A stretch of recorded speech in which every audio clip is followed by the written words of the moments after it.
big debate on India. Global fresh escalation coming in the India-Canada ties. New Delhi has now summoned the Canadian envoy.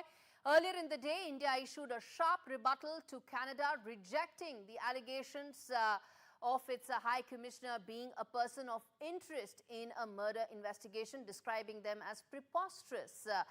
The Ministry of External Affairs revealed that Canada has named the Indian High Commissioner Sanjay Kumar Verma as a person of interest in its investigation into Nijjar's death. Hitting back, India accused Canada of maligning its officials without any evidence, using preposterous claims to justify its failure to curb Khalistani extremism on its soil. The latest exchange comes after a brief encounter that took place between Prime Minister Modi and Justin Trudeau on the sidelines of the ASEAN summit. My colleague Aishwarya joins me for the very latest to tell as far as what's happening right now. Aishwarya, you are standing at South Block.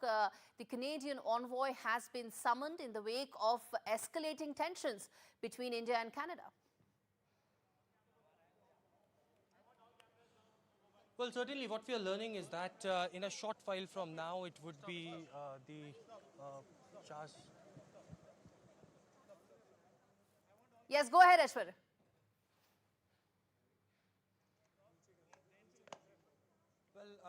Well, there's a protocol, and I'll just speak in another 2 minutes. As far as the South Block is concerned, it would be the charge d'affaires of the Canadian who would be coming at the South Block, because he has been summoned after those claims that had been made by the Justin Trudeau government. We've been told that in a short while from now he'll be arriving over here, and tough questions being asked by the Indian government. Right, Aishwarya, very quickly in terms of the escalating tensions, any word coming in from what the South Block officials are telling you? I can hear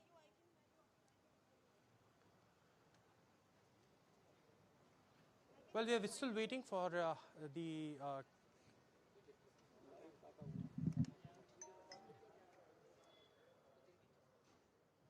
Okay, I believe there's a technical issue as far as Aishwarya is concerned. We try and patch that line, but what he's telling, he's on ground telling us that the Canadian envoy has been summoned. Remember, tensions have escalated between India and Canada very sharply.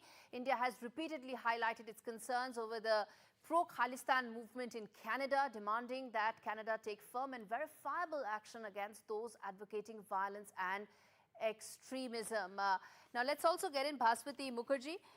Ambassador Mukherjee joins me on the broadcast, and we also have Dr. Zakir Hussain, who's been with the ICWA in the past. Ambassador Mukherjee, to you first, ma'am. What we are seeing are some very sharp responses that are coming in and a major nosedive in terms of the India-Canada relations. How do you read this situation, ma'am? It's an unprecedented situation, because in my 39 years in the Indian Foreign Service, I have never heard of any Indian ambassador or high commissioner being named as a person of interest, to quote the Canadian, in a murder case. Moreover, being named without any evidence, just by hearsay, and forgetting that our high commissioner in Canada is entitled to full protection under the Geneva Convention, and that he represents the state and government and president of India and Canada, to bring such unfounded accusations against an officer of the highest integrity, whom I know personally, is completely unprecedented. And it's a pity that the Canadian High Commissioner is not here and only the charge d'affaires is coming.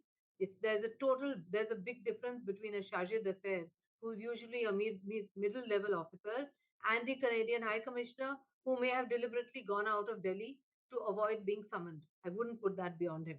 But the point here is that whatever message we deliver to this middle level officer, the charge d'affaires, is not going to be enough. We will have to take measures. I was coming to just that, Ambassador Mukherjee, I was coming to just that. That is absolutely unprecedented that an ambassador actually gets named as a person of interest, especially after 12 months of New Delhi asking repeatedly that give us proof, give us proof. There is no proof, and there is no clear line in terms of where the investigation is headed. Despite that, what do you think should be New Delhi's next set of messaging, given how unprecedented the situation is? In my perspective, if it's addressed to me, we should definitely convey a strong message that Canada should not allow its domestic politics, because now Trudeau is a minority government. He's trying to assuage this fringe margin of Khalistanis who are propping him up. He should not allow the India-Canadian relationship to become victim to internal domestic politics of Canada. If he continues to do so, we would have to take measures which would also include further downgrading of the Canadian High Commission and its consulates here in India. Yes. And we would have to take necessary measures, in fact, to ensure that the benefits that the Canadians get out of this relationship, out of the fact that they can roam freely around our vast country and allow their government to make such accusations, because we sent the brightest and the best always as our High Commissioner to Canada, Absolutely. right from independence. And if this is the way High Commissioner Sanjay Verma, who is an outstanding officer of full integrity, is being treated, then it is better that we bring him back and we downgrade our relations like we've done with Pakistan at the level of Shahid affair.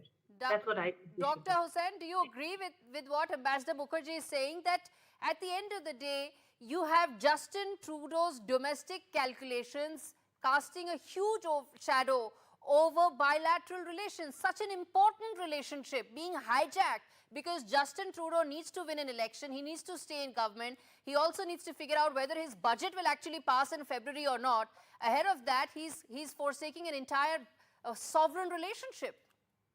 Yes, I fully agree with Ambassador.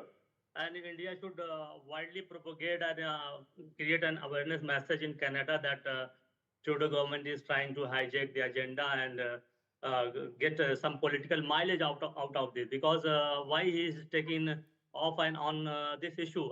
Side by side, India should also take a very stern step. And whatever measures we should take, it should be very very effective in a way. And we know that our relation with Canada is very deep, and in terms of trade, in terms of students exchanges program and all these things. So we should not give any single party to downgrade our relations.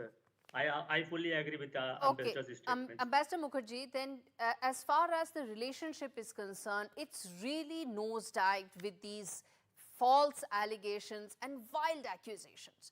But let me ask you the aspect in terms of this bilateral relationship on a people-to-people level, on a trade level, on an education level.